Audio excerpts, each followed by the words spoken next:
नमस्ते बहन जी। हाँ, क्या कह रही थी आप? नहीं, गुड्डू बता रहा था कि आपके यहाँ तिलक नहीं होता।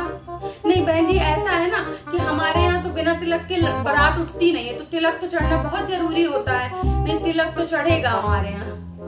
अच्छा, गुड्डू आपसे कह दिया है कि मैनेज हो जाएगा, बिना इसके काम चल जाएगा। चलिए फिर तो बहन जी बात ही खत्म हो गई। अब हमारा लड़का आपकी लड़की ने ऐसा काबू में किया है कि अब वो अपने मतलब 26 साल के प्यार की माँ की प्यार की तो उसने ऐसी तैसी कर दी। हाँ, अब जो प्रिया कहती है वही करता है। अब तुम हमसे जबान न लड़ाओ, ठीक है? सिर्फ 15 साड़ियां ही मांगी है, 15 साड़ी देने में भी उन्हें मौत आ रही है।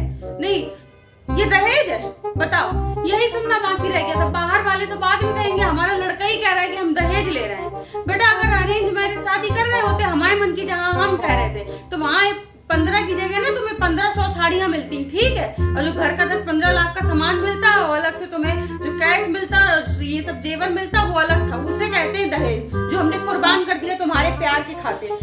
नहीं दीदी, हमने तो मना कर दिया। हमने कहा पंडित तो भैया लड़के वालों के यहाँ का ही रहेगा, आपके यहाँ का पंडित पता नहीं हमारे हिसाब से रीति रिवाज करा पाए, अच्छे से सब शादी संपन्न करा पाए, ना करा पाए। तो उनकी मम्मी बोली कि अरे नहीं, हमारे पंडित जी वो तो भैया जब से हमारी सास की शादी हुई थी तब से हमारे यहाँ पंडित जी आते हैं, हमारे यहाँ वही कराते हैं। अब पूरा परिवार हमारा रूठ जाएगा अगर हम उन पंडित जी को नहीं बुलाएंगे, तो आप इसमें एडजस्ट कर लीजिए। हमने कहा भैया हम तुम्हारी लड़की से शादी करवा रहे हैं, अपनी लड़की की, इसी में हम एडजस्ट कर रहे हैं, और कितना एडजस्ट कर ले बताओ। हमने कहा तुम्हारी लड़की लव मैरिज कर रही, तब नहीं परिवार रूठ रहा है। अब पंडित जी अगर हम अपना कर लेंगे तो परिवार रूठ जाएगा। नहीं दीदी, हमने तो मना कर दिया है, लेकिन भैया आपका भतीजा ऐसा है कि वो अभी सोने के चंगुल में है। और लिखिए फूलगंज वाली मौसी, हाँ, और मौसी की सास और ससुर, हाँ, 2 लोग वो हो गए।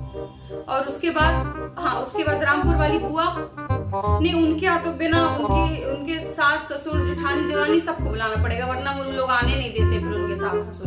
तो उनके यहाँ से आप 8 लोगों का परिवार लिख लीजिए, ठीक है? और सुनीता दीदी के यहाँ से, सुनीता दीदी और जीजा जी तो हो ही गए, उनके 4 बच्चे हो गए। फिर उनके 4 बच्चों की 4 बीवी, और उनकी बीवियों के मायके में भी कहना पड़ेगा भैया, नहीं तो सुनीता दीदी बुरा मान जाएंगी। अरे क्या मम्मी, अरे तो एक खास ही तो लिखवा रहे हैं। अरे भैया 100 लोगों की शादी है, तो क्या सब रिश्तेदारों को छोड़ दे? माना कि तुम लव मैरिज कर रहे हो गुड्डू, लेकिन इतना भी अच्छा नहीं लगता जितना तुम सर में चढ़ के नाच रहे हो। अरे वो लोग के रिश्तेदार ही नहीं होंगे तो हम क्या करें? उन लोग के 100 लोग में एडजस्ट हो जाते होंगे। हमारे भैया रिश्तेदार ही 1000 है, रिश्तेदार में काट के हम 100 को, तुम कह रहे हो 100 कैसे करते हैं बताओ?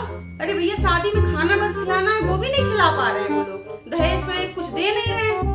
अरे हम दहेज नहीं मांग रहे हैं, हम वही तिलक का सामान कह रहे थे जो तुम मना कराए हो ना। अरे आपको तो हम क्या ही बताएं, अब घर में हम कलह नहीं करवाना चाहते, शादी का समय है, इसलिए हम किसी को भैया कुछ नहीं कह रहे हैं, ना हम आपको कह रहे हैं ना हम उसको कह रहे हैं। हमसे तो भैया हाथ जुड़वा लो दोनों बाप बेटा। अरे भाभी छोड़ो, लव मैरिज में कहीं सम्मान मिलता है लड़के के माँ बाप को? उल्टा हमें लड़की के माँ बाप का सम्मान करवाना पड़ेगा। जैसा हमारा गुड्डू हो गया, हमें तो सही में लग रहा है भाभी कुछ तो करा दिया है इन लोगों ने, वरना हमारा गुड्डू ऐसा तो नहीं था। मतलब उसको माँ बाप के सम्मान की कोई चिंता नहीं भाभी, उसे सिर्फ अपने ससुराल वालों के सम्मान की चिंता है, जो अभी बने भी नहीं है। क्या पता शादी कैंसिल हो जाए। अरे भगवान जो रच दिया है किसी को पता है कि पल भर में क्या हो जाए, लेकिन वो तो अभी से उन्हीं का हो गया है भाभी। हमें तो लग रहा है कि हमें और इनको भैया जाके कहीं बाहर जाके मथुरा वृंदावन में शिफ्ट होना पड़ेगा, यहाँ तो मुश्किल ही हो जाएगा।